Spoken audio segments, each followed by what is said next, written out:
Ah mon Dieu, ça y est, on a enfin le candidat pour représenter les socialistes à l'élection présidentielle de 2017. Après les portraits d'Emmanuel Macron et de François Fillon, place maintenant à Benoît Hamon. Apparemment, les noms qui se terminent par on la cote pour ces élections. C'est d'ailleurs sûrement pour ça qu'Alain Juppé et Manuel Valls ne sont pas passés.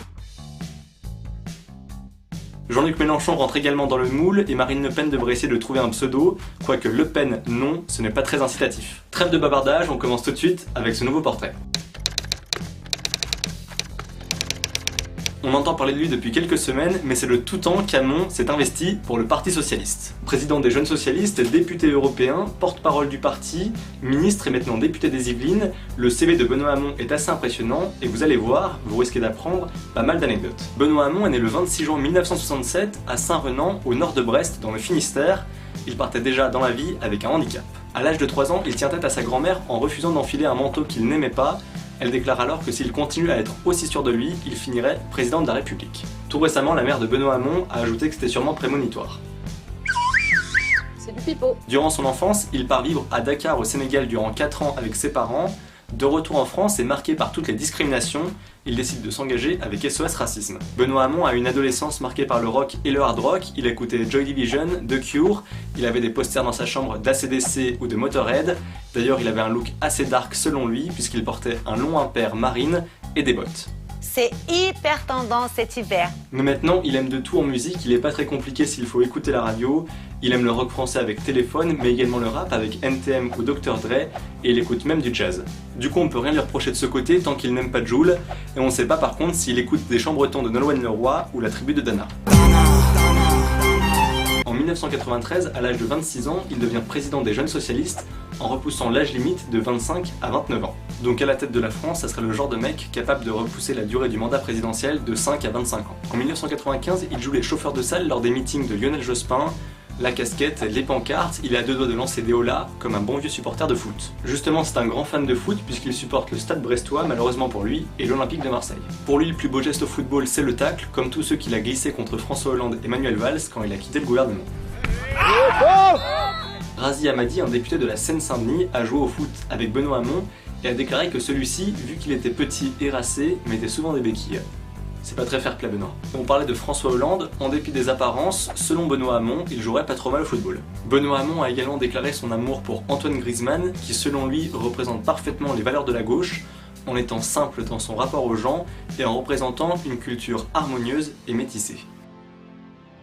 Benoît Hamon est également membre de l'équipe de rugby du Parlement et participe aux mondiaux entre sénateurs et députés qui ont lieu avant chaque Coupe du Monde de rugby. Il a précisé qu'il jouait sur l'aile droite, comme ça il ne pouvait aller qu'à gauche. Vous l'aurez compris, c'est un fan de sport et d'humour. Une autre de ses passions, ce sont les réseaux sociaux et tout particulièrement Twitter.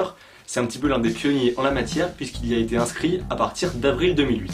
À l'époque, il s'en servait un petit peu comme d'un défouloir et d'un journal intime, alors quand maintenant on voit un petit peu ses tweets remonter, ça fait forcément sourire. On apprend ainsi qu'il a parfois connu meilleur dimanche ou qu'il a envie de nager, de dormir ou de prendre l'apéro, et même qu'il est poursuivi par une portée de Yorkshire. On se l'imagine bien en train de pêcher, ronronner, se rouler dans l'herbe, marcher dans les flaques, ou encore traîner au lit. Il y a même un compte Twitter qui personnifie les lunettes de Benoît Hamon puisqu'ils sont souvent malmenés et parfois oubliés. Il compte d'ailleurs 1200 abonnés. À titre de comparaison, c'est 4 fois plus que Patrick Vergriette, le maire de Dunkerque.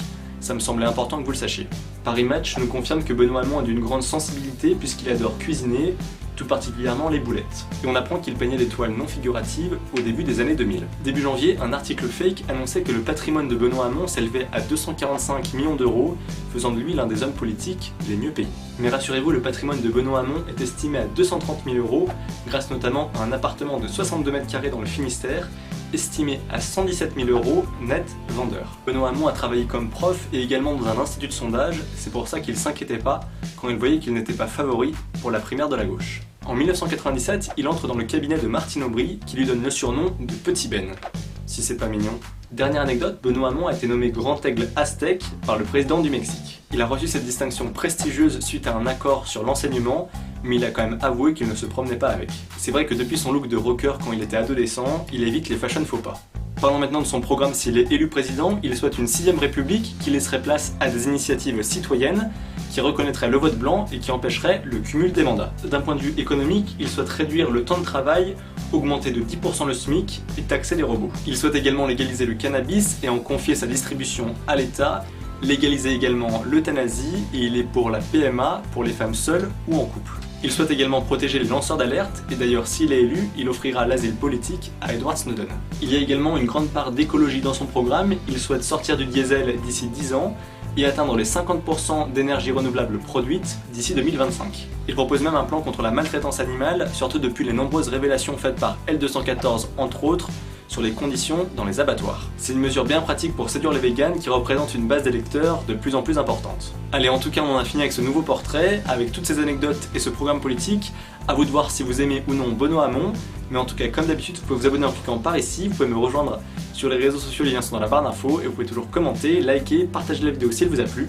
Quant à moi je vous donne rendez-vous la semaine prochaine pour une nouvelle vidéo, d'ici là portez-vous bien et tenez-vous informés. Ciao.